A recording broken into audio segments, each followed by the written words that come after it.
கழகத்தின் செயலாளர் அண்ணனிந்திரன் அவர்களுக்கும் முன்னிலை பொறுப்பு வகுத்து கொண்டிருக்கின்ற 4வது மண்டல குழு தலைவர் பகுதி கழகத்தின் செயலாளர் அண்ணன் காமராஜ் அவர்களுக்கும் நிகழ்ச்சியில் கலந்து கொண்டு கல்வெட்டினை திறந்து வைத்து சிறப்புரையாற்ற இருக்கின்ற மாநகர கழகத்தின் செயலாளர் சட்டமன்ற உறுப்பினர் அன்பிற்கினிய அண்ணன் அவர்களுக்கும் மற்றும் மாமன்றத்தின் உறுப்பினர் அண்ணன் அப்பா ஜோதிகுமார் அவர்களுக்கும் தாம்பரம் மாநகரத்தின் பேச்சாளர் அண்ணன் வேல்மணி அவர்களுக்கும் மேடையில் இருக்கக்கூடிய அனைவருக்கும் மற்றும் வந்திருக்கக்கூடிய மாநகர பகுதி நிர்வாகிகள் அனைவருக்கும் என்னுடைய பணிவான வணக்கங்கள்.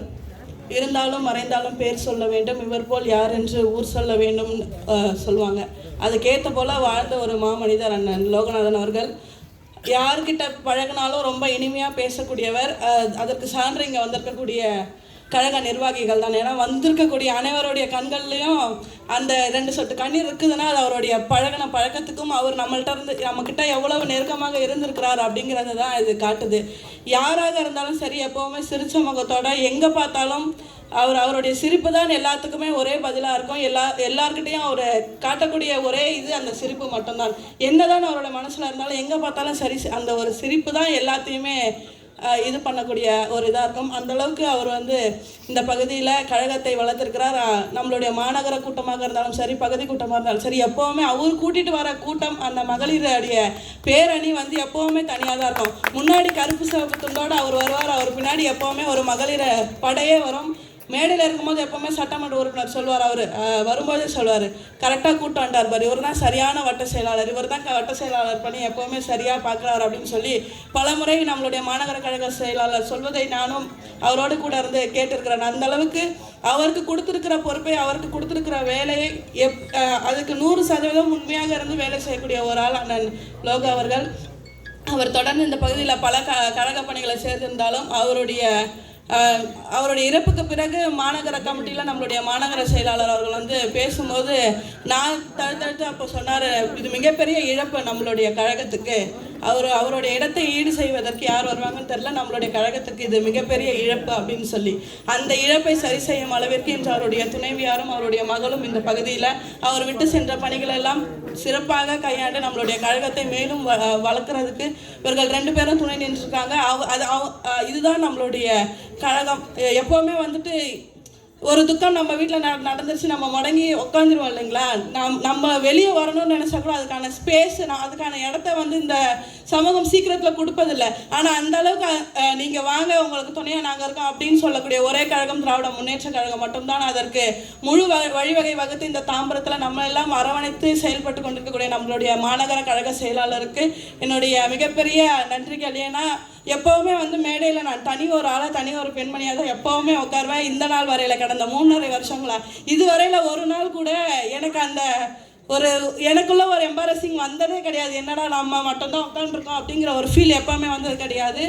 எந்த ஒரு இடத்துலையுமே நானும் தயக்கப்பட்டு இது செய்யலாமா வேண்டாவா, இது சரியாக இருக்குமா அப்படின்னு ஒரு யோசனை பண்ணதும் கிடையாது. ஏன்னா எதுவாக இருந்தாலும் சரி, எந்த நேரத்தில் இருந்தாலும் இவர்கள்ட்ட கேட்டால் யாராக இருந்தாலும் சரி, சட்டமன்ற உறுப்பினராக இருந்தாலும் சரி, மண்டல குழு தலைவர்களாக இருந்தாலும் சரி, எங்களுடைய இருப்பால் மாமன்ற உறுப்பினர்களாக இருந்தாலும் சரி, எதுவாக இருந்தாலும், ஏன்னா அண்ணன் இந்திரன் அவர்கள் சொன்னது போல் இந்த பொறுப்புக்கு இதுதான் முதல் முறை நான் வந்தது. எனக்கு முன்னால் பேசின அண்ணன் இந்திரன் அவர்கள் உட்பட பல மாமன்ற உறுப்பினர்கள் தொடர்ந்து பல முறையாக அவர்கள் மாமன்ற உறுப்பினர்களாக இருக்கிறார்கள். நம்மளுடைய சட்டமன்ற உறுப்பினர்களும் தொடர்ந்து மக்கள் பணிகளை செய்து கொண்டிருக்கிறார்.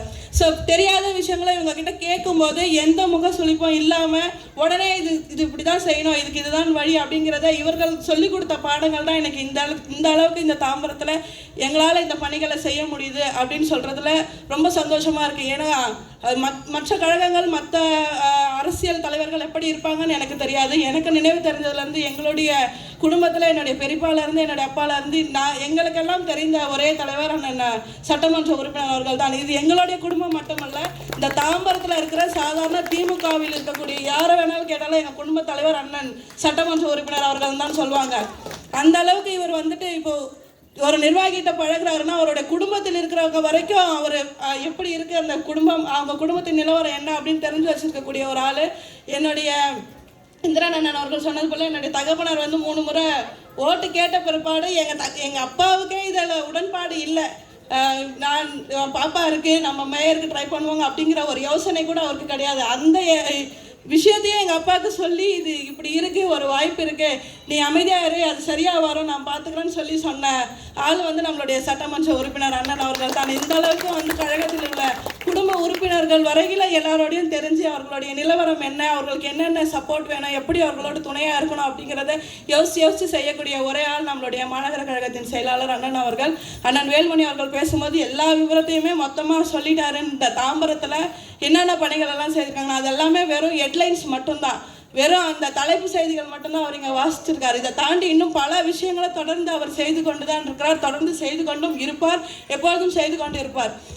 திரும்பிய பக்கமெல்லாம் பார்க்குற கட்டடங்களாக இருந்தாலும் சரி, பார்க்குற பணிகளாக இருந்தாலும் சரி, அதில் இருக்கக்கூடிய முதல் பெயர் யாருடைய பெயர்னா நம்மளுடைய சட்டமன்ற உறுப்பினர் அவர்களுடைய பெயர். அதனுடைய முதல் அச்சாணி யார் எடுத்து வச்சான்னு சொன்னால் நம்மளுடைய சட்டமன்ற உறுப்பினர் அவர்களாக தான் இருக்கும். அந்த அளவுக்கு மிகப்பெரிய பணிகளை இந்த தாம்பரம் இந்த அளவுக்கு வளர்ந்துருக்கு அப்படின்னா இதில் 100% முக்கிய பங்கு யாருக்கு அப்படி இருக்குன்னா நம்மளுடைய சட்டமன்ற உறுப்பினர் அவர்கள் தான் இருக்குது. அவருடைய இந்திரன் அண்ணன் சொன்னார் இல்லையா, அவருக்கு பின்னால் வந்து நாங்கள் எப்போவுமே தப்பு செய்ய மாட்டோம், நாங்கள் தைரியமாக இருப்போம், முன்னேறி எப்படி இருக்கோ பின்னேறும் அப்படியே தான் இருக்கும். அவர் எந்த வழியில் செல்கிறாரோ, எப்படி அவர் யாருக்கும் அஞ்சாமல் மக்கள் பணி தான் எனக்கு முக்கியம் அப்படின்னு சொல்லி எப்படி அவர் தைரியமாக இருந்து எல்லாத்தையும் செய்கிறாரோ, அவரோட பின்னாடி வர வழியில் இருக்கிற நாங்களும் அதே போல தான் செய்வோம். என்றைக்குமே பாதை தவறாது, மக்களுக்கு என்ன தேவையோ, மக்களுக்கு என்ன செய்யணுமோ அதை மட்டுமே எங்களுடைய முக்கிய கருத்தில் கொண்டு தொடர்ந்து செய்து கொண்டே இருப்போம்.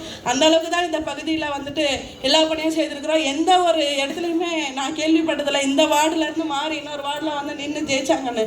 இந்திரா அண்ணா மட்டும் இல்லை, ரமணி ஆண்டி கூட அவங்களுடைய சொந்த வார்டு வெஸ்ட் தாம்பரத்தை விட்டு ஈஸ்ட் தாம்பரத்தில் வந்து விட்டு ஜெயிச்சாங்க. அதுக்கு காரணம் என்னென்னா நம்மளுடைய கழக பணிகளும் மக்கள் பணிகளும் நமக்கு எந்த அளவுக்கு செய்திருக்கிறாங்க.